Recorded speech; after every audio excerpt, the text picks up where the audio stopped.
Hoje o vídeo é polêmico porque eu vou falar novamente mal do feminismo, então já estou deixando o alerta. Sim, nós mulheres somos privilegiadas.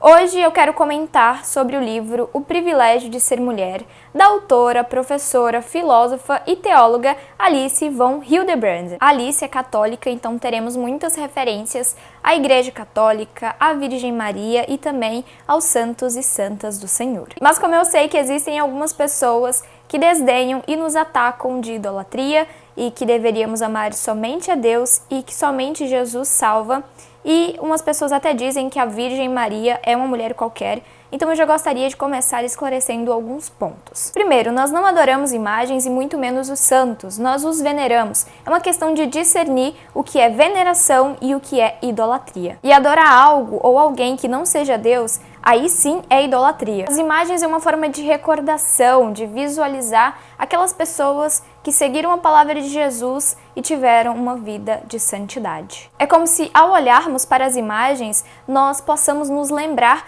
que nós também podemos ser exemplo, nós também podemos viver uma vida de santidade. No Catecismo da Igreja Católica nos é dito o seguinte: no entanto, desde o Antigo Testamento, Deus ordenou ou permitiu a instituição de imagens que, simbolicamente, conduzissem à salvação operada pelo Verbo encarnado, como a serpente de bronze, a Arca da Aliança e os querubins. Foi se fundamentando no mistério do Verbo encarnado que o Sétimo Concílio Ecumênico, em Nicéia, em 787, justificou contra os iconoclastas o culto dos ícones, os de Cristo e também os da Mãe de Deus, dos anjos e de todos os santos. Ao se encarnar, o Filho de Deus inaugurou uma nova economia das imagens. O culto cristão das imagens não é contrário ao primeiro mandamento, que proíbe os ídolos. De fato, a honra prestada a uma imagem se dirige a quem ela representa, e quem venera uma imagem, venera a realidade nela reproduzida. A honra prestada às santas imagens é uma veneração respeitosa, e não uma adoração que só compete a Deus. Segundo, nós não adoramos a Virgem Maria, nós a honramos. E diferente do que muitas pessoas pensam, Maria não é uma mulher qualquer. Maria é a mãe de Jesus. Como que a mãe de Jesus pode ser uma mulher qualquer?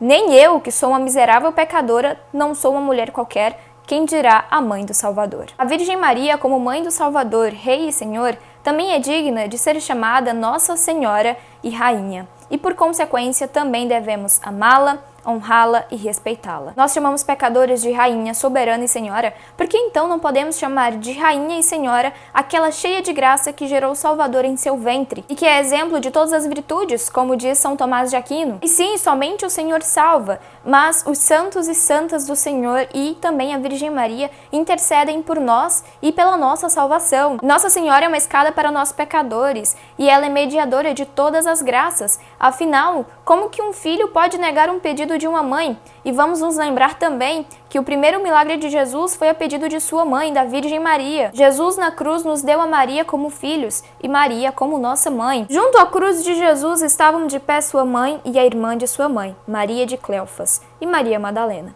Jesus, ao ver sua mãe e ao lado dela, o discípulo que ele amava, disse à mãe: "Mulher, eis o teu filho." Depois disse ao discípulo: "Eis a tua mãe." Mas enfim, esse é o tipo de livro para qualquer pessoa de qualquer religião e eu super recomendo às mulheres que se dizem feministas e cristãs. Vamos nos lembrar também que seguir a Cristo e o feminismo são coisas incompatíveis como água e óleo, algo sempre será mais ou menos denso, vai ou não se sobrepor. Nesse livro a autora vai mostrar a importância de ser mulher, sua missão, feminilidade e vai mostrar o quão belo, privilegiada e sobrenatural é ser mulher. Ela vai desmistificar todo argumento falacioso em relação às mulheres, ditas seja por homens ou até mesmo pelo próprio movimento feminista. Além disso, a autora faz o alerta de como perigoso é esse movimento e o quanto que ele nos desvaloriza como seres humanos e como mulheres. Na verdade, nos mostra que o feminismo acaba por beneficiar os homens e prejudicar as mulheres. E eu vou começar falando sobre os argumentos contra o feminismo. Pois bem, a feminista mais citada nesse livro é a Simone de Beauvoir, mãe do feminismo de segunda onda. Eu já comentei sobre quem foi Simone de Beauvoir no vídeo da resenha do livro da Ana Caroline Campagnolo, Feminismo, Perversão e Subversão, mas vamos nos relembrar quem foi Simone de Beauvoir. Simone de Beauvoir, mãe do feminismo de segunda onda, ela era a favor da pedofilia, do nazismo ela era uma liciadora de menores, ela aliciava suas alunas em situações vulneráveis a fazerem trisal com seu amante Jean-Paul Sartre. E Simone de Beauvoir, como ninguém, odiava ser mulher. Agora vamos entrar em um tópico que é: o feminismo nutre um ódio contra a mulher. Ou seja, as mulheres detestam, odeiam ser mulheres. As mulheres odeiam menstruar, odeiam envelhecer, detestam a ideia de construir uma família, de ter filhos, de ser mãe. Isso as mulheres feministas. Então, gente, o sol estava tinindo, começou a queimar a minha cara e eu coloquei a ring light, porque enfim. Mas continuando. A gente tem como exemplo a Betty Friedan, feminista também de segunda onda, que odiava ser mãe e odiava ser dona de casa. Inclusive, ela chegou até a dizer que ser dona de casa, a situação da dona de casa, era tão perigoso para a saúde da mulher quanto viver em um campo de concentração nazista. Vocês têm noção disso? Para as feministas, ser mãe é um trabalho escravo. Chesterton escreveu que as feministas têm aversão às principais características femininas. E é bem verdade. É claro que nem toda feminista é assim. Existem os grupos de mulheres que são exceção, porque são mulheres que acreditam por ingenuidade que o feminismo é bom e que se importam com elas. Não tem como falar sobre feminismo sem mencionar o aborto. O aborto é uma pauta feminista. Eu não sei se vocês sabem, mas o aborto surgiu de uma mentira. Depois vocês pesquisem aí o caso Roe vs Wade. A maior abortista que o mundo já conheceu foi a Margaret Sanger, também feminista e de segunda onda. Mas a Margaret Sanger, além de uma grande abortista, ela também era eugenista. A Margaret Sanger, ela nutria um ódio ferrenho a pessoas negras, pobres e deficientes. É tanto que a primeira clínica abortista surgiu no Brooklyn e de 4 bebês abortados, 3 são negros e mais bebês do sexo feminino são abortados do que do sexo masculino.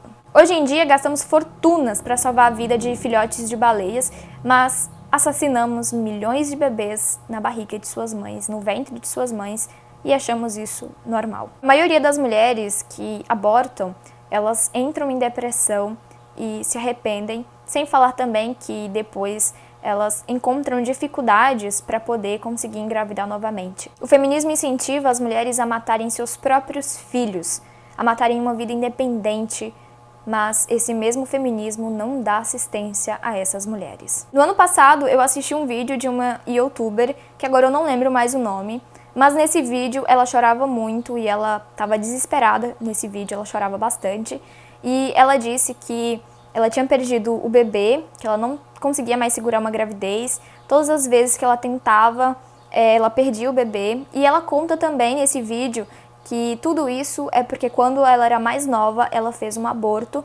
E por causa desse aborto que ela fez quando ela era mais nova, agora ela tem dificuldades em engravidar e de segurar a gravidez. Toda feminista é a favor do aborto. Não tem como ser feminista e contra o aborto. Não tem como ser contra o aborto e ser feminista. Ou seja, se você é cristã e feminista, logo você apoia o assassinato de outro ser. Algo bem curioso é que as pessoas que são a favor do aborto, pelo menos elas tiveram a chance de nascer. Eu assisti um vídeo de como que o aborto é realizado e eu fiquei traumatizada só em assistir. Imagine uma mulher que passa por essa situação, que aborta o seu próprio filho. E a autora, ela fala de modo muito bonito sobre isso. Olha só o que ela diz. É por essa razão que quando uma mulher opta livremente por abortar seu bebê, ela não só comete um pecado grave, mas fere o cerne de sua natureza feminina. É por isso que leva tanto tempo para que essas mulheres se recuperem do trauma e se deem conta de que traíram sua missão sagrada. A misericórdia de Deus é infinitamente maior que nossos pecados, por mais terríveis que sejam. Essa é uma missão extremamente necessária nos dias atuais. Quando milhões de mulheres decidiram ou permitiram que seus filhos fossem assassinados e, ao fazê-lo, feriram mortalmente suas almas. Quando o esperma fecunda o óvulo feminino, Deus cria a alma da criança, uma alma totalmente nova, que, sendo imaterial, não poderia ser produzida por seres humanos. Deus, portanto, toca o corpo da mulher e põe essa nova alma no templo de seu ventre. Esse é mais um privilégio incrível que o Criador deu às mulheres. Durante a gestação, elas têm o extraordinário privilégio de carregar 2 almas em seus corpos. Se essas mulheres infelizes que pensam em abortar tivessem consciência Desse fato, é bem improvável que alguma delas consentiria em pôr em prática tal crime. Ou seja, ser mãe também é uma das missões sobrenaturais da mulher. Vamos agora falar sobre a fraqueza da mulher. Em muitos aspectos, as mulheres são mais fracas do que os homens, seja na forma física, seja sentimental. As mulheres, elas são mais sentimentais, mais emotivas e mais sensíveis do que os homens. Mas ser fraco não significa ser menos inteligente, talentoso, digno e confiável. Mas afinal, o que significa ser fraco? Fraco pode se referir ao que é frágil, delicado, quebrável, vulnerável, sensível. As mulheres são mais vulneráveis do que os homens, e essa vulnerabilidade pode torná-las indefesas e irritáveis. Elas geralmente são menos capazes de se defenderem sozinhas.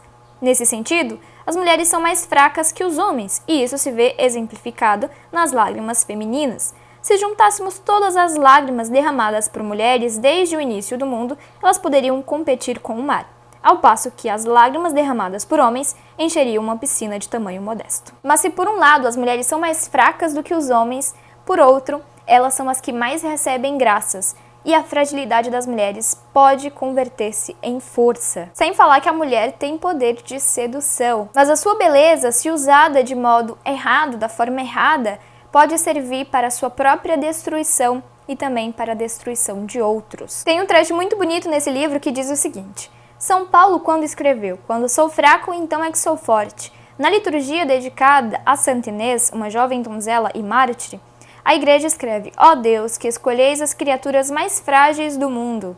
Alguns dias depois da festa de Santa Inês, a igreja celebra outra jovem santa, Doroteia, virgem e mártir. Dom Guéranger comenta: "A religião de Cristo pode por si só produzir em mulheres tímidas, como a santa do dia de hoje, uma energia que às vezes ultrapassa aquela dos mais valentes mártires do sexo masculino. Assim, Nosso Senhor glorifica seu poder infinito, esmagando a cabeça de Satanás com algo que por natureza é tão fraco, mas uma vez a chave para a vitória das mulheres sobre sua fraqueza inata está no sobrenatural." Jonas Madureira diz: "Dê um beijo na sua fraqueza e diga: seja bem-vinda, porque é você que me coloca aos pés da cruz." Nós mulheres somos fracas, porém também somos fortes. E a fraqueza é um dom de Deus. E o corpo feminino é misterioso e belo. Ele foi criado para ser receptivo e maternal. A maternidade é dom de Deus. Chesterton escreveu que nada jamais conseguirá superar essa tremenda superioridade de sexo que faz com que até o bebê do sexo masculino nasça mais perto da mãe que do pai. Tem um trecho aqui no livro que eu achei muito bonito, que é quando a autora ela traça um paralelo entre as dores que Cristo sofreu na cruz com as dores que uma mulher sofre no parto. Assim como Cristo sofreu as dores agonizantes da crucificação para reabrir as portas dos céus para nós, assim também a mulher recebeu o rico privilégio de sofrer para que outra criança feita à imagem e semelhança de Deus possa entrar no mundo. O ventre da mulher é sagrado e exaltado. Bendito é o fruto do vosso ventre, Jesus. Ser mulher é um privilégio. Gerar outra vida é um privilégio. O último capítulo desse livro é, sem dúvidas, o mais bonito. Eu vou ler aqui para vocês alguns trechos. O privilégio de ser mulher é particularmente realçado pelo fato de que Maria, a mais perfeita das criaturas, era uma mulher. Toda criança do sexo feminino, como a Virgem Maria, nasce com um véu misterioso escondendo seus órgãos femininos. Toda mulher tem um ventre, e isso é um privilégio, pois foi num ventre feminino que o Salvador do mundo se abrigou. Deus não fez ou formou senão uma inimizade, mas foi uma inimizade irreconciliável entre Maria, sua digna mãe, e o demônio, entre os filhos e servos da Virgem bendita e os filhos e instrumentos de Lúcifer. Satã tem mais medo de Maria do que dos homens e anjos, e em certo sentido do que do próprio Deus. Não é que a ira, a fúria e o poder de Deus não sejam infinitamente maiores que aqueles da Virgem Maria, pois as perfeições de Maria são limitadas. Mas isso se dá porque Satã, por ser orgulhoso, sofre infinitamente mais ao ser açoitado e punido por uma pequena e humilde serva do Senhor.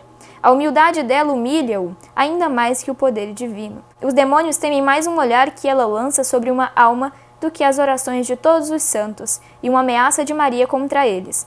Temem-na mais do que a que todos os outros tormentos. O perfume da pureza de Maria atraiu inúmeras almas, ansiosas por oferecer a Deus o tesouro de sua virgindade. Ela revelou ao sexo frágil Sexo frágil é como Simone de Beauvoir chama as mulheres. A grandeza e sublimidade da feminilidade. À luz de tudo o que foi dito, deveria espantar-nos o fato de as feministas terem conseguido convencer tantas mulheres de que a Igreja Católica Romana é sexista e despreza as mulheres. Na verdade, passa-se o contrário. Maria é o modelo de mulher que deve ser exemplo, seguido e admirado. E não deveríamos seguir mulheres como Simone de Beauvoir, que apoiava a pedofilia, o nazismo, aliciava menores de idade em situações vulneráveis e que, embora pregasse um discurso muito bonito de amor e empatia a outras mulheres, ela própria não tinha piedade às suas vítimas sexuais. Margaret Sanger, eugenista e abortista, que chegou a dizer que a liberdade da mulher só se dá quando ela mata uma criança não desejada, o seu filho não desejado, e que o maior ato de misericórdia que uma família numerosa pode fazer por algum de seus filhos é matá-lo. Gente, pelo amor de Deus! Nós temos aí também Alexandra Kollontai, que era amiga de Stalin e Lenin, que foram ditadores sanguinários. Betty Friedan, que odiava sua família, os seus filhos, ser dona de casa, odiava seu marido. Feministas que querem implantar o padrão lésbico. O feminismo destrói a mulher, a sua beleza, a sua feminilidade e também a sua missão. Deveríamos nos inspirar na Virgem Maria e em outras mulheres santas que foram receptivas em seu chamado e em sua missão. Mulheres essas que precisaram apenas de Deus para serem fortes, pois Deus é o nosso refúgio e a nossa fortaleza. Grandes santas do sexo feminino, embora mantendo o perfume da docilidade feminina, também puderam mostrar uma força e coragem que a sociologia geralmente reserva ao sexo masculino. Receptividade é uma categoria religiosa por excelência. A chave para a santidade é deixar-se reformar completamente pela graça divina. É dizer para Deus: faz comigo aquilo que quiseres. Maria disse aos servos nas bodas de Caná: fazei tudo o que ele vos disser. Eis o caminho para a santidade. Como essa característica é tão crucial na vida religiosa? Ela explica por que a liturgia chama as mulheres de o sexo pio. Enquanto as mulheres se mantiverem fiéis a seu chamado religioso, o mundo estará a salvo. Mas a ameaça que agora nos cerca é precisamente essa revolta metafísica de feministas que perderam totalmente o sentido de suas vocações porque ficaram cegas ao sobrenatural. O feminismo nada conquistou, mas ele utiliza desse belo discurso para atrair mulheres que acreditam que ele defende os direitos das mulheres. Mulheres que acham que o feminismo se importam com elas. Faça a experiência, fale a verdade sobre o movimento, que você vai ver esse papinho de sororidade que eles tanto pregam acabar rapidinho. Você será atacada, excluída e menosprezada pelas próprias mulheres feministas. Você vai ver as mesmas feministas que lutam contra o estupro te desejarem que você seja estuprada. As feministas que vão te dizer que pena que você não foi abortada. Tudo isso porque você não concorda com a cartilha do movimento. Entendam, o feminismo ele não luta por igualdade, direitos e equidade. Ele luta por poder, ele quer conquistar poder e ele luta também por uma revolução sexual. E o feminismo é o pior inimigo da mulher. As feministas, cegadas pelo secularismo, fazem algo que, na verdade, levará a uma piora na situação da mulher. As feministas são o pior inimigo das mulheres. Kierkegaard escreve: odeio toda essa conversa sobre emancipação da mulher. Deus não permita que isso se dê. Essa ideia trespassa meu coração, provocando uma dor e uma exasperação indizíveis. Não tenho como descrever o ódio que sinto de cada pessoa que dá ouvidos a essa conversa. Meu conforto é saber que aqueles que proclamam essa sabedoria não são sábios como serpentes, mas, em sua maioria, são os cabeças duras, cujos disparates não são capazes de causar dano algum. Nenhum mais vil dos sedutores pensaria numa doutrina mais perigosa para a mulher, pois, depois de fazê-la crer nisso, no que é apregoado pelas feministas, ela estará completamente em suas mãos, à mercê das vontades dele. E não será para ele nada além de objeto de suas fantasias. Isso quando, como mulher, ela poderia ser tudo para ele. O feminismo diz lutar pela liberdade da mulher, mas se a mulher ela escolhe ser contra o movimento e ela escolhe ser dona de casa e mãe, então ela não merecia essa liberdade. Porque você só é livre e deveria ser livre se fosse para seguir a cartilha desse movimento fajuto e mentiroso. Eu gostaria de esclarecer algumas coisas. Existem muitas mulheres que são feministas por ingenuidade. Eu, por exemplo, era uma dessas. Muitas mulheres acreditam que o feminismo luta contra o estupro, luta contra a violência doméstica, luta pelos direitos das mulheres, por igualdade, por equidade, enfim. E essas mulheres que, enfim, acreditam, né, e lutam também pelos direitos das mulheres, querem acabar com a violência doméstica, lutam também contra o estupro, o que acontece? O feminismo, ele pega esse discurso e ele rotula as pessoas que são contra e são a favor de certas coisas. Por exemplo, eu sou contra a violência doméstica, sou contra o estupro e eu quero também ter direitos como qualquer outro ser humano, né? Até porque somos iguais perante a lei divina e perante as leis dos homens. Então, o que acontece? Eu sou contra isso e a favor disso. Então, o feminismo, ele pega esse discurso e ele vai me rotular. Então, se você é contra o estupro, contra a violência doméstica, a favor dos direitos das mulheres, da liberdade e tudo mais, então você é sim feminista. Quando, na verdade, ser uma pessoa boa não é mérito nenhum do movimento feminista. E assim, é o mínimo que um ser humano que tenha coração, que tenha sentimentos, tem que ser. Eu não preciso ser feminista para lutar pelos direitos das mulheres. Como eu já falei, eu não preciso ser feminista para ser contra a violência doméstica, ser contra o estupro. Não, é questão de humanidade, não é questão de ser ou não feminista, é questão de humanidade. Algo bem engraçado é que toda vez que alguém fala mal desse movimento, as feministas, elas começam a dizer, vai estudar, ou coisa do tipo. Quando, na verdade, é justamente por ter estudado que a gente fala mal desse movimento mentiroso e fajuto. E assim, eu já comentei com vocês que eu era super feminista. Nossa, super feminista. E eu já tinha até algumas desconfianças sobre o movimento, mas não era lá essas coisas, né? E aí eu decidi estudar para eu poder saber mais sobre o movimento, porque eu queria ser aquele tipo de feminista mais intelectual, né? Que as pessoas dizem, olha, o feminismo é ruim. Aí eu iria dizer, olha, o feminismo é muito bom. Não, pera lá, você tá errado, o feminismo não é ruim, o feminismo é muito bom. E aí eu comecei a estudar para eu poder defender o movimento feminista. E cá estou eu, estudei, compreendi e estou aqui, né, falando mal desse movimento. Enfim, eu assisti esses dias um debate entre uma feminista e uma antifeminista. E aí a feminista disse para outra, né, que é antifeminista, ela disse assim, você é muito inteligente e isso é muito perigoso. Ou seja, o feminismo, ele quer que nós mulheres continuemos ignorantes perante os fatos e a realidade. E isso quer dizer que para as feministas, uma mulher que estuda e compreende que o movimento feminista é mentiroso, é perigoso.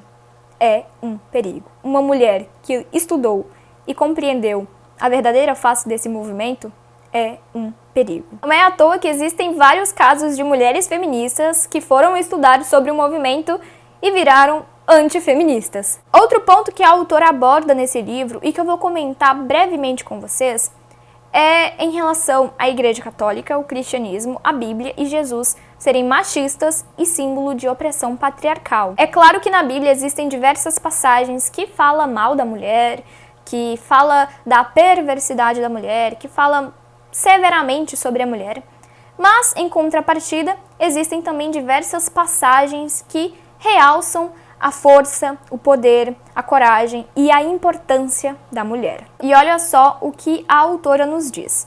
Quando abandonamos uma interpretação secularista da Bíblia, somos capazes de perceber que, do ponto de vista sobrenatural, na verdade as mulheres receberam uma posição privilegiada na economia da redenção. Aqueles que persistem em usar as lentes do secularismo têm olhos, mas não veem, têm ouvidos, mas não escutam, pois a Bíblia não pode ser compreendida a menos que dela nos aproximemos com uma atitude de humilde receptividade, ou seja, de joelhos. Como colocou Kierkegaard, os chamados especialistas em estudos bíblicos podem saber aramaico e grego, mas interpretam mal a mensagem divina, porque seus estudos desvirtuaram-lhes a fé. Uma recusa tácita em receber a mensagem de Deus, por orgulho intelectual, é punida com a cegueira. E vamos nos lembrar novamente que uma coisa é ler um texto, outra é interpretá-lo. As feministas costumam dizer que desde sempre, desde a criação, as mulheres são subalternas aos homens e que elas são secundárias. Mas se fôssemos partir do pressuposto de que, por ter sido criada depois do homem, por isso a mulher é inferior, então devemos nos lembrar que o homem foi criado depois dos animais, aves, plantas, peixes e outros seres inanimados. Então o homem também é inferior. e ele é inferior aos animais. Mas nós sabemos que não foi aos animais que Jesus veio salvar. Outra coisa, se as mulheres realmente é inferior aos homens, então Jesus deveria ter vindo ao mundo salvar somente os homens e não as mulheres. Mas o Filho de Deus, o Verbo se fez carne não para salvar alguns, mas para salvar a todos, desde que queiram ser salvos. Se fôssemos falar em privilégio de criação, então a mulher também seria privilegiada. Haja vista, o homem foi criado do barro e a mulher da costela. E que se foi uma mulher que trouxe o pecado ao mundo, foi também por meio de uma mulher que nasceu o Salvador. Por fim, leiam essa preciosidade, e se você é cristã e se diz feminista, eu deixo aqui um alerta. O feminismo só atrapalha a sua caminhada ao céu. Eu poderia passar horas falando sobre o quanto que esse livro é lindo e o quanto que o feminismo é ruim, mas eu quero mesmo que vocês leiam esse livro porque ele é lindo e ele é muito precioso. Por fim, eu gostaria de agradecer a moça que me recomendou esse livro. Esse livro é muito maravilhoso, é muito incrível. Muito obrigada de verdade. Então é isso, curtam o vídeo, se inscrevam, comentem e até o próximo vídeo. Tchau, tchau!